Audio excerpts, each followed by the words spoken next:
Oh jóvenes, venid, su brillante pabellón Cristo ha desplegado ante la nación.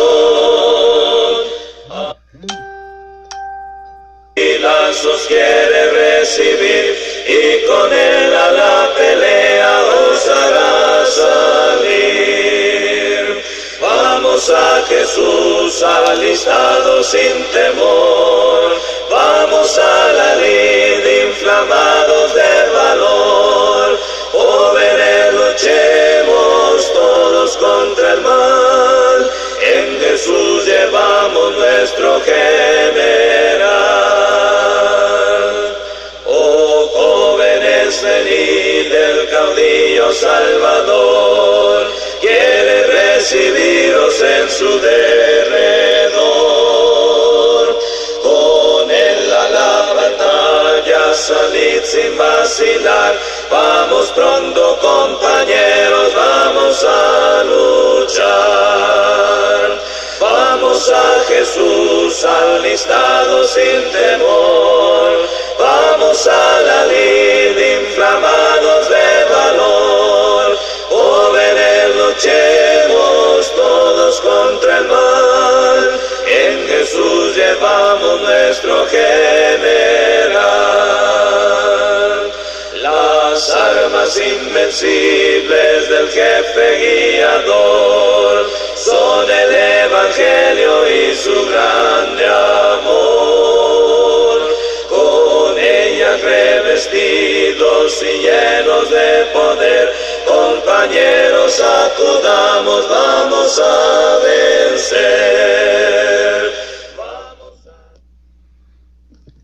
Hola, bendiciones. Gracias a Dios por su infinita gracia. Estamos aquí nuevamente para compartir un mensaje más en esta serie que hemos titulado Discípulo. Y bueno, esta alabanza que puse al principio es una alabanza que me encanta, es una alabanza que casi no cantábamos en muchas congregaciones donde hemos estado, mi esposa y yo, y que ahora el año antepasado allá en Tamaulipas, en Miramar, en la congregación donde estábamos, la oí y la verdad siempre que pasaba el hermano a conducir alabanza siempre le decía, canta la número tal, creo que es 20, por favor, y me gusta, a lo mejor porque todavía me siento joven, ¿no? Porque algunos dirían, hermano, pues es para jóvenes, ¿no? Sí, ya lo sé. Y tal como así me dicen que luego que es para jóvenes o es para acá o para tal o etcétera. Algunas ocasiones cuando leemos algo de la escritura decimos, es que hermano, según el contexto original, según el tiempo en que fue escrito, a quién fue escrito y todo lo que tiene que ver en torno a la hermenéutica y la manera de interpretar la Biblia. Bueno, cada quien puede pensar de la manera que quiera.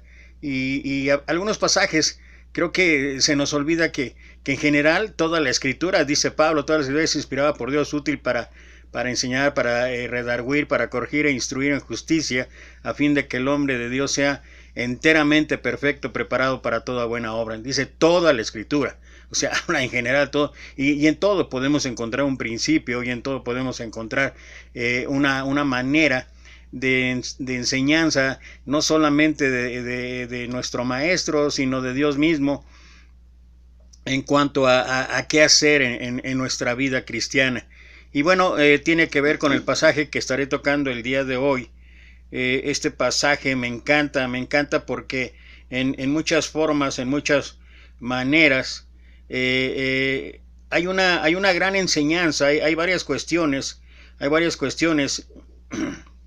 que nos pueden ayudar en general, y no se refiere específicamente, por eso hablaba de esto antes, no se refiere específicamente para un grupo de personas en particular. Creo que la enseñanza es bien definitiva y nos puede ayudar muchísimo. Yo soy la puerta de las ovejas. Perdón, así es como dijo el Señor. Un redil, una puerta, un ladrón, un portero, un pastor. Jesús definitivamente tenía una capacidad fascinante para capturar la atención de sus oyentes, porque él les hablaba de cosas y de personas que entendían y conocían, pero hablaba de ellas en analogías y en figuras literarias que los dejaban cuestionando e intrigados.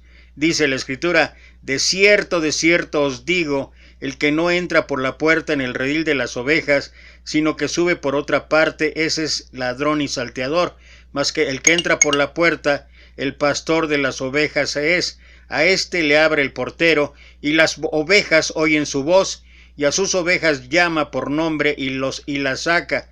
Esta alegoría dijo Jesús, pero ellos no entendieron qué era lo que les decía. Volvió pues Jesús a decirles: de cierto os digo, yo soy la puerta de las ovejas.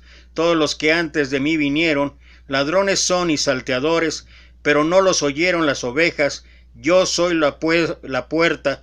El que por mí entrare será salvo, y entrará y saldrá, y hallará pastos. El ladrón no viene, sino para hurtar y matar y destruir. Yo he venido para que tengan vida, y para que la tengan en abundancia. Es lo que habla el Evangelio de Juan, capítulo 10, leí del versículo 1 al 10. La cultura del pastoreo de antaño seguramente era bien entendida por los judíos en la época de Jesús, pero para nosotros hablar de rediles y ovejas, puertas y porteros, tal vez está un poquito fuera de un conocimiento total al respecto. Entonces, cuando uno busca información a través de las redes, uno puede encontrar ver datos fascinantes acerca del pastoreo en el Antiguo Testamento. Las ovejas son totalmente dependientes del pastor, quien los cuida con compasión. Los pastores eran los proveedores, los guías, los protectores y los compañeros constantes de las ovejas. Tan estrecho era el vínculo entre pastor y oveja que hasta el día de hoy los pastores del Medio Oriente pueden dividir los rebaños que se mezclan en un pozo o durante la noche, y simplemente llamando a sus ovejas, quienes conocen y siguen a la voz de su pastor. Los pastores eran inseparables de sus rebaños. El pastor llevaba a sus ovejas a lugares seguros para pastar y las hacían recostar por unas horas en lugares de sombra. Luego, cuando caía la noche, el pastor llevaba sus ovejas a la protección de un redil. Había dos tipos de rediles o apriscos. Un tipo era un redil público que se encontraba en las ciudades y los pueblos. Tenía capacidad para varios rebaños de oveja. Este aprisco estaba al cuidado de un portero, cuya función era cuidar la puerta del redil durante la noche y dejar entrar a los pastores por la mañana. Los pastores llamaban a sus ovejas, cada una reconociendo la voz de su pastor, y él las sacaba a pastar. El segundo tipo de redil se encontraba en el campo, donde los pastores guardaban sus rebaños cuando había buen clima. Este tipo de aprisco no era más que un círculo de rocas amontonadas en un muro con una pequeña apertura para entrar. Era a través de esta apertura que el pastor entraba sus ovejas cuando llegaba la noche. Ya que no había una puerta para cerrar, solo había una apertura, el pastor aseguraba que las ovejas se mantuvieran adentro y que las fieras salvajes se mantuvieran afuera. Acostándose en la entrada, solía dormir ahí mismo, en ese caso literalmente, llegando a ser la puerta de las ovejas. Para los judíos en la época de Jesús, el pastoreo era una escena muy conocida. Todos sabían del cuidado de las ovejas en los rediles, del peligro constante de las fieras salvajes y los ladrones que entraban y mataban a sus rebaños, de la necesidad de los porteros en las puertas para asegurar que solo los pastores pudieran entrar. La única manera correcta para entrar al redil era a través de la puerta. Los ladrones y salteadores obviamente trataban de entrar por otra parte, y su único propósito era robar, matar y destruir a las ovejas. El pastor de las ovejas, por otro lado, entraba por la puerta que el portero le abría. Esa puerta era la única legítima entrada al redil, era la única apertura por la cual las ovejas podían estar seguros de que el que entraba de la verdad quería criarlas y cuidarles bien, y esa puerta era la única entrada por la cual las mismas ovejas deberían entrar y salir del redil. Nunca se pretendía de que las ovejas saltaran por el muro de rocas, se esperaba que entraran y salieran por la puerta. Y entonces Jesús hablaba con sus oyentes de cosas que conocían, pero añadía profundidad y significado espiritual a sus metáforas, para que aprendieran más de Él y de ellos mismos. Dios es el gran pastor y nosotros sus hijos somos las ovejas. Somos completamente dependientes de Él para que nos cuide y provea, nos guíe, nos proteja y para que sea nuestro compañero constante y fiel.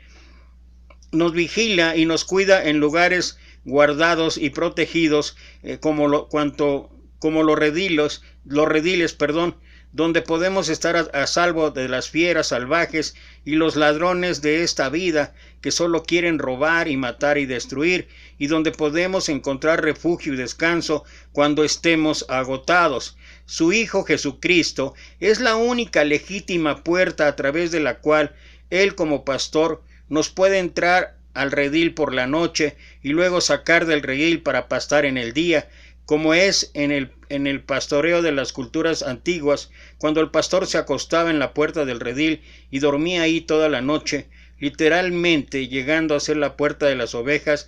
Así Jesús es tanto nuestro pastor, quien nos cuida y nos protege, y como Él mismo lo dice, la única puerta a la salvación y la vida abundante, la única puerta a la comunión íntima con el Padre. Recuerda lo que dice Juan capítulo 14 versículos 6, yo soy el camino, la verdad y la vida. Nadie viene al Padre si no es por mí. Entonces, entrar hoy al redil y al rebaño del amor y de los cuidados y de la salvación de Dios es entrar a través de la única puerta, quien es nuestro Señor, nuestro Maestro. Entrar para que pueda uno estar libre, para salir de nuevo y encontrar el pasto de la vida abundante que solo Él nos puede dar y que tanto deberíamos anhelar. Y creo que esta reflexión nos ayuda a entender y comprender en verdad la enseñanza que tiene para nosotros nuestro Señor Jesucristo. Tal vez algunos puntos importantes que habría que recalcar es: Jesús proclama ser la puerta de las ovejas. Hay un cuadro descriptivo de Jesús como la puerta. Cuando las ovejas eran apacentadas en la fuga de la noche, estaban en los barrancos rodeados por varias rocosas. Naturalmente la abertura en esos barrancos no tenía ninguna puerta por ningún lado.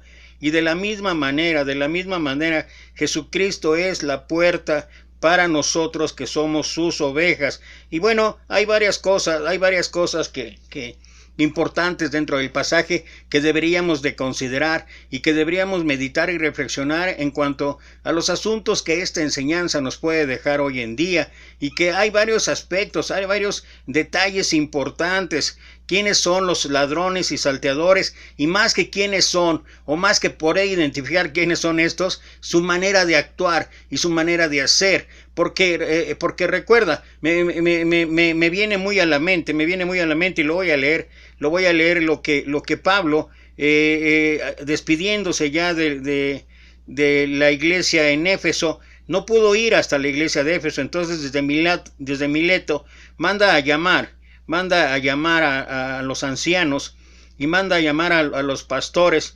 y les habla, ¿no? Y después habla acerca de lo que él estuvo haciendo, de lo que él llevó a cabo, ¿no? Y dice: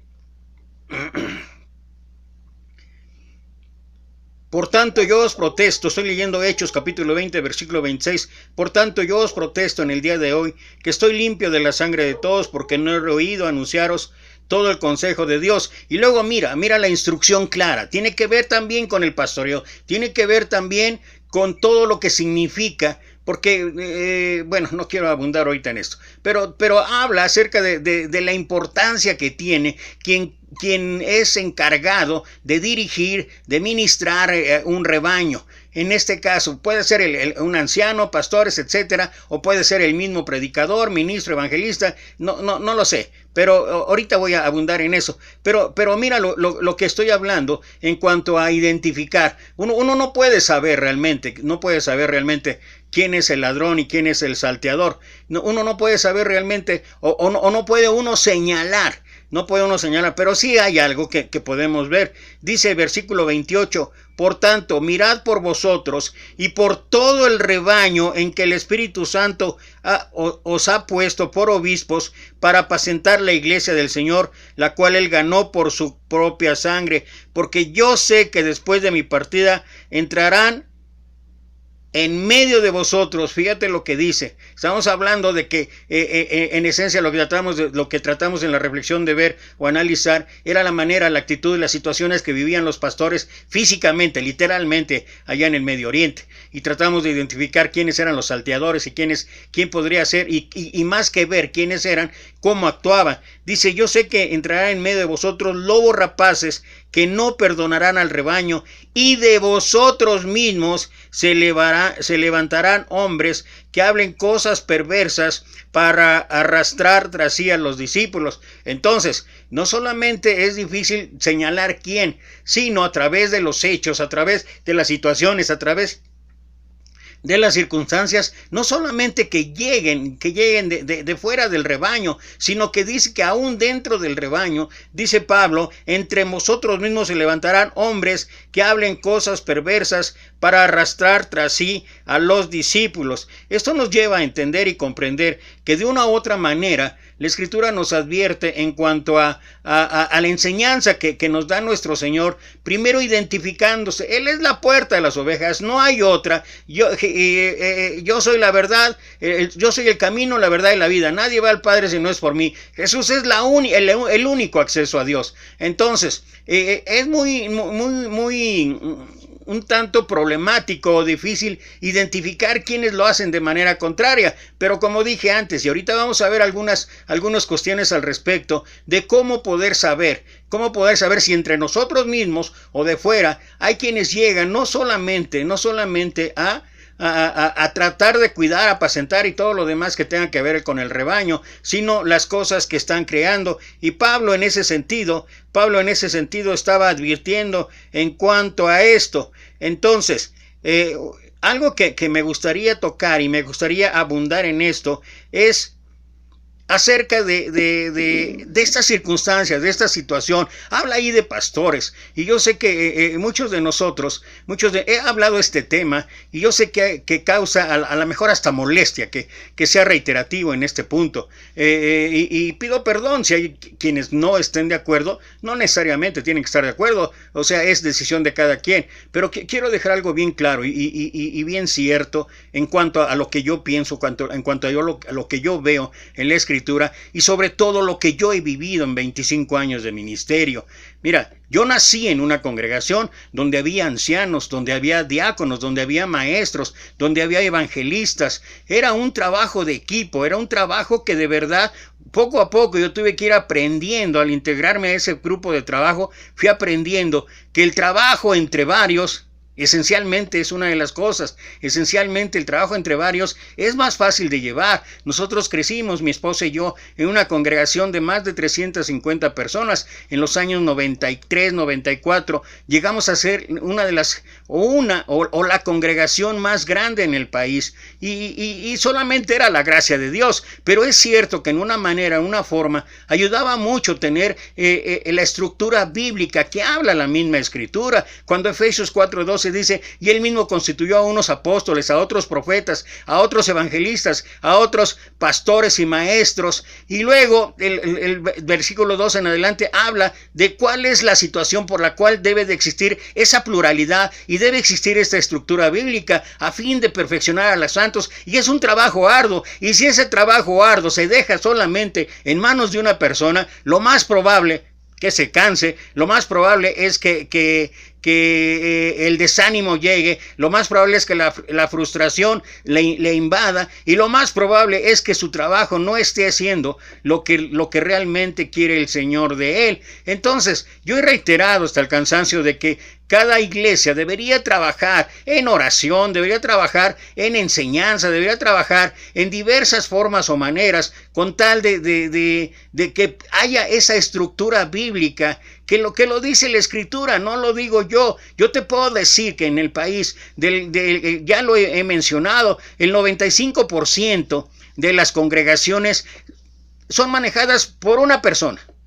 Aunque me digan que la junta de varones son manejadas y las decisiones finales es una sola persona. Es lo que llaman el evangelista, el ministro, el predicador o llámale el nombre que tú quieras. Y el caso es que si se ha hecho así durante todo este tiempo, y que es lo normal o lo común en las congregaciones de la Iglesia de Cristo, está bien.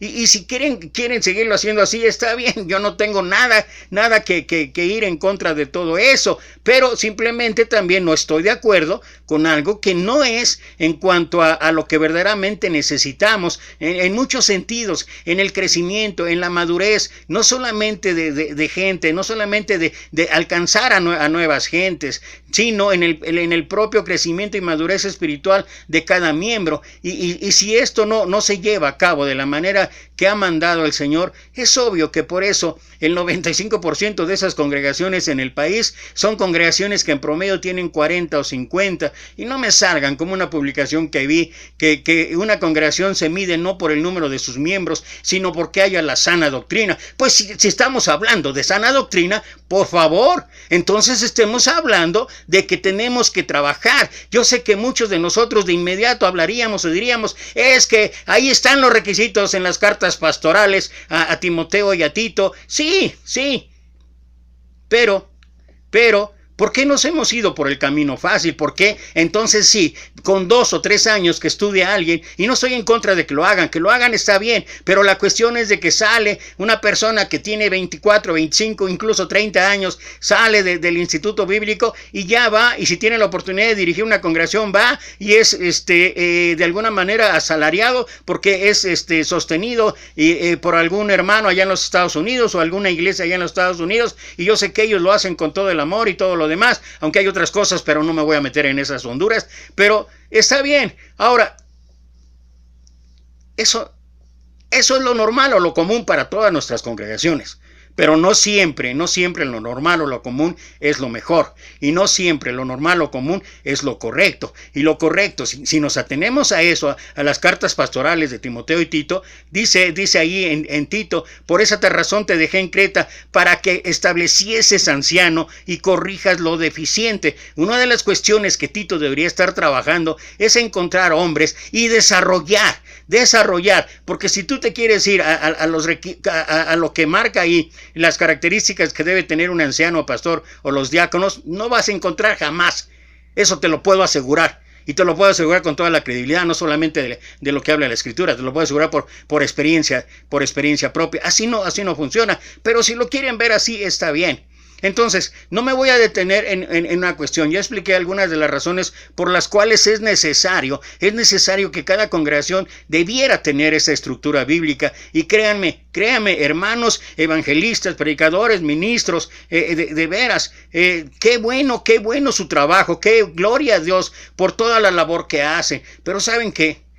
El trabajo entre varios es más fácil que en uno solo. Y por eso me gustaría en estos principios que acabamos de leer en el pasaje, estos principios me gustaría aplicarlos no precisamente a los ancianos o a los diáconos o a esa estructura. Me voy a referir primordialmente a aquellos que de una u otra manera están dirigiendo una congregación y que en una u otra forma están actuando o deberían estar actuando con los principios que estableció nuestro Señor. ¿De qué estoy hablando? Primero, Mateo 20, 25 al 27 dice: entonces Jesús llamándoles dijo: sabéis que los gobernantes de las naciones se enseñorean de ellas, y los que son grandes ejercen sobre ellas potestad. Mas entre vosotros no será así, sino el que quiera hacerse grande entre vosotros será vuestro servidor, y el que quiera ser el primero entre vosotros será vuestro siervo. Nuestro Señor establece que alguien que tenga la responsabilidad, alguien que haya adquirido el compromiso de dirigir a otros, que ejerza un liderazgo en cualquier situación, dice ahí que lo distintivo o lo característico que debe, se lo está hablando ahí a los apóstoles, fíjate. Y les dice: el que quiera ser el primero entre vosotros será vuestro siervo. Luego entonces estamos hablando de servicio. Porque ahí mismo dice, y en Lucas también lo dice, lo reitera el Señor: porque el Hijo del Hombre no vino para ser servido, sino para servir y dar su vida en rescate por muchos. Ahora,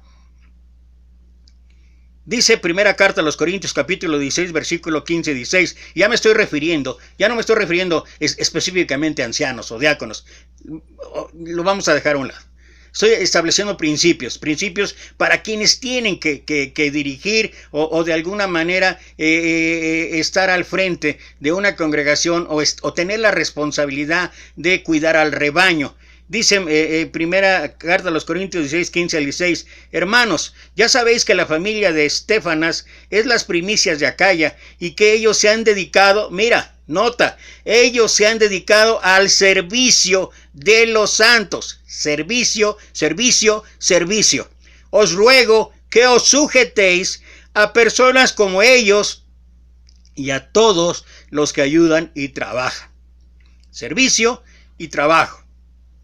¿Cómo puedes identificar liderazgo? ¿Cómo puedes identificar un dirigente? ¿Cómo puedes identificar a alguien que realmente está llevando a cabo lo que el Señor dice y los principios que el Señor establece? Dice que sujetéis a las personas que se han dedicado como ellos al servicio de los santos y a todos los que ayudan y trabajan. Servicio y trabajo. Ahora, dice ahí en la primera carta a los Corintios, capítulo 4, versículo 1 y 2. Así pues, ténganos los hombres por servidores de Cristo. Nuevamente, servicio. Y aquí habla de algo que tiene que ver, algo que compete a aquellos que en un momento dado hemos tenido o vamos a tener la responsabilidad, el compromiso de ministrar, o de ser un ministro, o ser un evangelista. Ponle el nombre que quieras, predicador, alguien que se dedica a tener que dirigir con esa responsabilidad. Dice, ténganos los hombres por servidores de Cristo y administradores de los misterios de Dios. Ahora bien, se requiere de los administradores que cada uno sea hallado fiel. Aquí ya habla otra cosa nuestro Señor a través de la carta que escribió Pablo. Ahora, habla dos cosas más. Estuvimos hablando primero de servicio, estuvimos hablando de trabajo, estamos hablando de administración. Fíjate, administración tiene que ver con ministrar. Si yo o quien sea soy un ministro en la iglesia de Cristo, soy no solamente el que predica, no solamente el que enseña, no solamente el que amonesta, no solamente el que exhorta, no solamente eso. Bueno, soy un ministro. ¿Por qué? ¿Y qué es lo que ministro? Bueno, administro los misterios de Dios o la gracia de Dios. Ahora bien, se requiere de los administradores que cada uno sea hallado fiel. Entonces, hasta ahorita llevamos servicio, llevamos trabajo, y ahorita en lo que acabamos de leer, administradores, y luego estamos hablando también de fidelidad, ser fieles.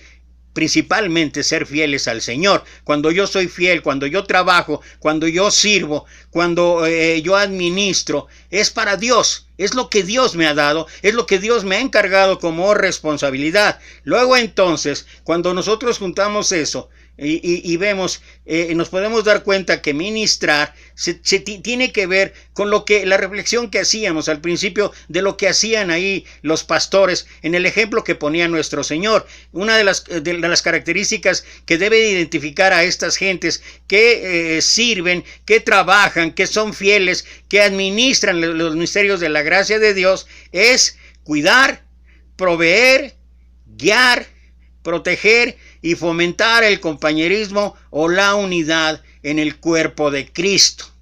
Y algo principalmente importante que jamás tenemos que olvidar es las ovejas. Las ovejas, hermanos, no son de nosotros.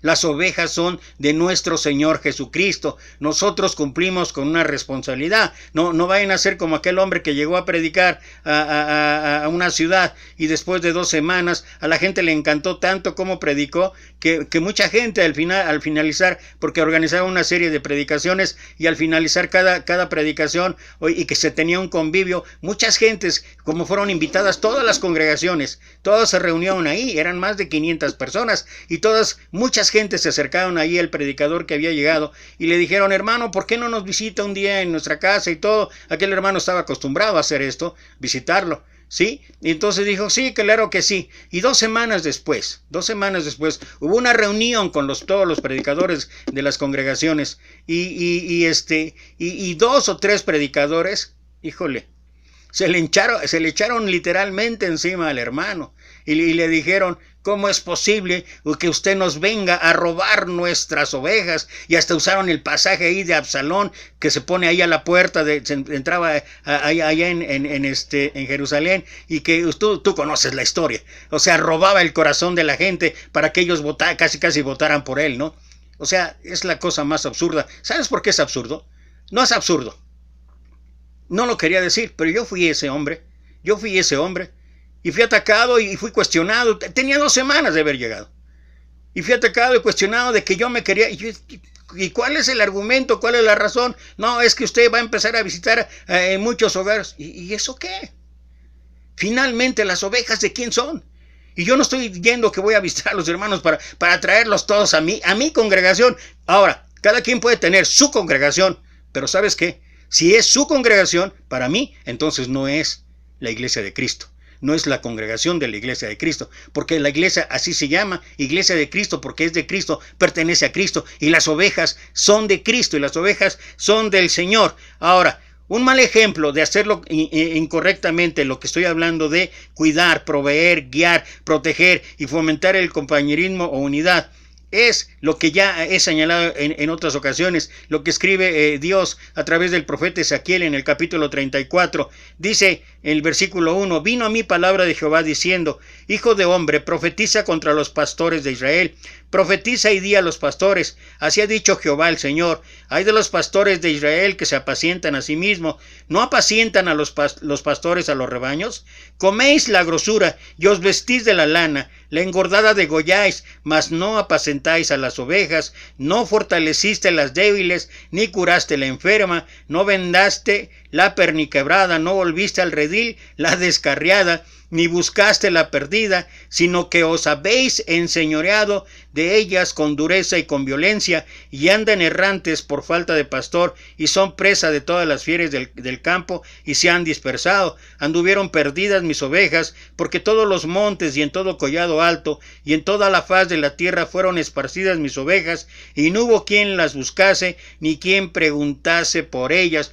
Es el mal ejemplo de un administrador de los misterios, de un administrador de la gracia de Dios. Los pastores allá, los dirigentes religiosos, los dirigentes, tal como a quien le estaba hablando nuestro Señor, ahí en el pasaje que leímos en Juan 10, es los fariseos. ¿Qué es lo que habían hecho? En lugar de acercar, en lugar de guiar, en lugar de cuidar, en lugar de dirigir, en lugar de acercar, en lugar de fomentar la unidad, ¿qué es lo único que se preocupaban? De atar cargas cada vez más pesadas para hacerlos menos merecedor, según ellos, del reino de Dios. Y esto es algo que la verdad es lamentable, y por eso la exhortación del Señor, y por eso a decir, las ovejas son del Señor, y cuando quienes en un momento dado estamos encargados de dirigir una congregación, estamos encargados de un grupo de ovejas del Señor, y queremos administrar a esas ovejas de acuerdo a lo que Dios dice, entonces esto es lo que tenemos que evitar, eso es lo que tenemos que sacar de nuestra lado. No fortalecieron las débiles, no curaron la enferma, no vendaron la perniquebrada, no volvieron al redil la descarriada, ni buscaron la perdida, sino que os habéis enseñoreado de ellas con dureza y con violencia. ¿Y cuántas ocasiones he visto a través de estos últimos 25 años, de verdad, en una congregación, llega a faltar un hermano o una hermana, y llega a faltar 2 domingos y 3 domingos, y no hay ni quien se preocupe por ir a buscarlo, ni quien se preocupe, y lo más cómodo es decir, es que nunca estuvo convencida, y 1000 cosas más, y 1000 pretextos mal, y como eso poner un montón de pretextos y justificaciones para no hacer lo que el Señor habla y lo que el Señor dice, y la responsabilidad de aquellos que nos decimos ministros, que nos decimos predicadores o que nos decimos evangelistas. Pero eso sí, evadimos nuestra responsabilidad y luego hablamos. ¿Ancianos? ¿Diáconos? No hay quien lo cumpla. alabo a Dios, glorifico a Dios por aquellas congregaciones que conozco, que de ese 5% que hay en la República Mexicana, que están trabajando en esa estructura bíblica, en esa forma que manda el Señor, y que tienen ancianos y que tienen diáconos. Y ¿sabes qué? Te puedo decir así tajantemente que son las congregaciones que están teniendo crecimientos increíbles, no solamente en número. Están creciendo en madurez espiritual, están creciendo en ánimo, están creciendo en trabajo, están creciendo en unidad, y de verdad son un ejemplo. ¿Por qué? Simplemente porque siguen el patrón bíblico. No hay otra, no hay ningún secreto, o sea, no le busquemos 3 cuando tiene 4, por favor. Ahora, como administradores de la gracia de Dios, ¿qué debemos hacer? Bueno, deja que nuestro mismo maestro nos enseñe a través de una de las últimas pláticas que tuvo con Juan antes, después de su sacrificio. Dice Juan capítulo 21, versículo 15 al 17, y me encanta, porque a mí en lo personal, si para los demás no es importante o no aplica para ellos, a mí sí me aplica. Y yo quiero aprender de esto. Dice: cuando hubieron comido, Jesús dijo a Simón Pedro: Simón, hijo de Jonás, ¿me amas más que estos? Le respondió: sí, Señor, tú sabes que te amo. Él le dijo: apacienta mis corderos. Fíjate, apacienta mis corderos. O sea, cuida, protege, guía, anima, cura. Y todo lo que tiene que ver, dice, ¿pero a quién? A sus ovejas. O sea, son de él. Nuestra responsabilidad es hacer lo que nos indica el maestro. Apacienta mis corderos. Volvió a decirle, versículo 16, la segunda vez: Simón, hijo de Jonás, ¿me amas? Pedro le respondió: sí, Señor, tú sabes que te amo. Le dijo: pastorea mis ovejas. Ya hablamos largo y tendido en la reflexión acerca de lo que significa pastorear. Le dijo la tercera vez: Simón, hijo de Jonás, ¿me amas? Pedro se entristeció de que le dijese la tercera vez, o sea, 3 veces. Qué significativo, ¿no? 3 veces negó el Señor a Jesús. En 3 pasajes de la Escritura está Pedro, Juan y Zebedeo con el Señor en su ministerio. Pero bueno, dice, le dijo por tercera vez: Simón, hijo de Jonás, ¿me amas? Pedro se entristeció de que le dijese la tercera vez: ¿me amas? Y él le respondió: Señor, tú lo sabes todo, tú sabes que te amo. Jesús le dijo: apacienta mis ovejas. Es mandato del Señor para todos aquellos que tenemos una responsabilidad o que nos hemos comprometido a llevar una responsabilidad así. Es un principio y lo tenemos que hacer. Ahora, pensando en esto, ¿te puedes imaginar un pastor, un diácono, un ministro, un predicador, un evangelista o alguien encargado de dirigir una congregación y solo hacerlo los domingos y los miércoles? O más aún, hacerlo a distancia y todavía decir que eso es bíblico, y todavía decir o argumentar que eso es sana doctrina. ¿Y por qué estoy diciendo esto, que incluso a distancia?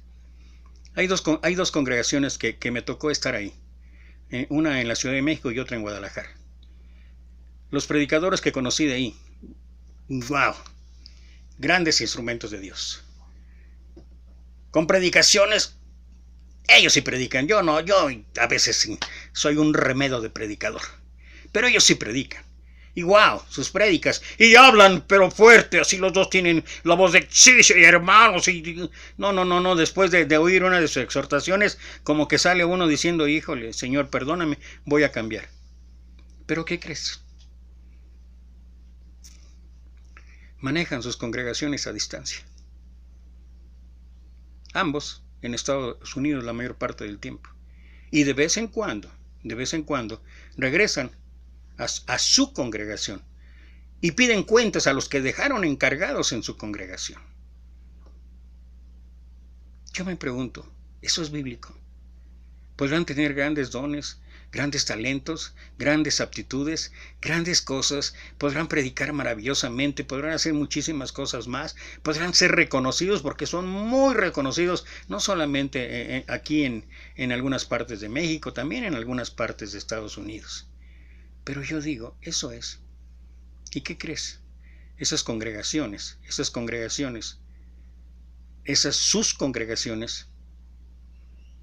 después de 20, 22 años, siguen siendo congregaciones de 35, 40 gentes. Y todavía me dicen que eso es sana doctrina. Y todavía sacamos argumentos de que no debe de existir la estructura bíblica en una congregación. Eso es lo que sucede cuando cuando una sola persona se encarga de tomar las decisiones, se encarga de todo lo que correspondería hacer en un trabajo de equipo, cuando hay una estructura bíblica. Pero bueno, es lo normal en las congregaciones de la Iglesia de Cristo. Y seguimos soñando, seguimos preparando gente. ¿Para qué? Para que vayan y conduzcan una congregación, y no por 2 o 3 años, que era el estándar más o menos de tiempo que pasaba Pablo en cada lugar, enseñando y preparando hombres fieles, idóneos para enseñar a otros, y después a lo que sigue, ¿no? Aquí es prácticamente vitalicio, es para toda la vida, y es su congregación. Un ministro, predicador, evangelista, líder, administra la gracia de Dios a través de cuidar, proveer, guiar, fomentar, ayudar, curar y sobre todo fomentar el compañerismo y la unidad entre el rebaño o las ovejas del Maestro, porque las ovejas son de nuestro Señor Jesucristo. Y un discípulo debe aprender a trabajar con ese fin, para que solamente a nuestro Dios, para que solamente a nuestro Señor Jesucristo sea la honra y sea la gloria. Gracias otra vez a quienes tuvieron la oportunidad de conectarse. Gracias otra vez por este tiempo. Le damos gracias a Dios por permitirnos este mensaje. Y bueno, recuerda solamente que el día de mañana, domingo, por la gracia de Dios, no es a las 2:30, es a las 10:20 aproximadamente, porque nos conectamos en línea con nuestros hermanos allá en Altamira, allá en el estado de Tamaulipas. Y bueno, ahí tenemos prédica y tenemos una clase. Y bueno, también estás invitado si te quieres conectar. Si no estás yendo a tu congregación, si no, ve a tu congregación, no al rato ven a decir que ya me estoy robando las ovejas. Entonces, no, estoy hasta acá, hasta Puebla, y estoy en mi casa, y ahorita no me robo a nadie y nunca me he robado a nadie. Así es que te invito, lo que sí te invito es que no dejes de reunirte, aunque sea por línea, lo que sea, pero reúnete para alabar y glorificar a Dios. Reúnete porque es el día del Señor. Acuérdate nada más, no te voy a decir leer Hebreos 10, 23, 24, 25, no te lo voy a leer, te voy a decir nada más lo que dice Lucas 4, 18. El Señor Jesús entró a la sinagoga conforme a su costumbre. Si nuestro Señor tenía la costumbre, tenía el hábito, lo hacía de acuerdo a la ley, de entrar a la sinagoga el día de reposo, ¿quiénes somos nosotros para no ir a la iglesia? ¿Verdad? Entonces reúnete a través de todas las formas, los medios. Yo sé, ahorita por la pandemia no podemos ir, pero ya pronto parece que hay buenas noticias, que ya van a autorizar el regreso a los edificios, y bueno, esto es una gran noticia, sobre todo para aquellos hermanos que están tan preocupados en que ya no puedan predicar en los domingos y enseñar los miércoles. Pues qué bueno, gloria a Dios por ellos y gloria a Dios por todos nosotros, pero ya pronto vamos a regresar a la nueva normalidad. Entonces, finalmente, que Dios te bendiga y nos vemos aquí, si Dios permite, el día de mañana. Hasta luego.